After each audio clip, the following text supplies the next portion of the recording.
Question 8 ভারতের কোন শহর হ্রদের শহর নামে পরিচিত? A Udaipur, B Jaipur, C Jodhpur, D Bhopal.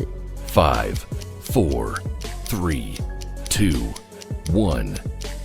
সঠিক উত্তর হল অপশন এ উদয়পুর। কোয়েশ্চেন 9 কোন যন্ত্র দিয়ে বায়ুর আর্দ্রতা মাপা হয়?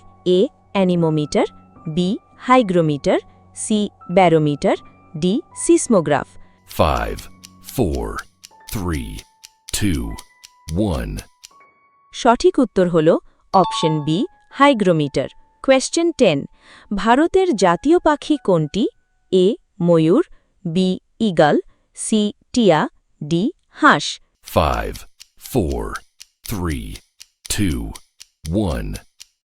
সঠিক উত্তর হল অপশন এ ময়ূর। এইরকম ইন্টারেস্টিং নলেজেবল ভিডিওস দেখবার জন্যে অবশ্যই আমাদের channel GK learning zone YouTube চ্যানেলকে সাবস্ক্রাইব করুন।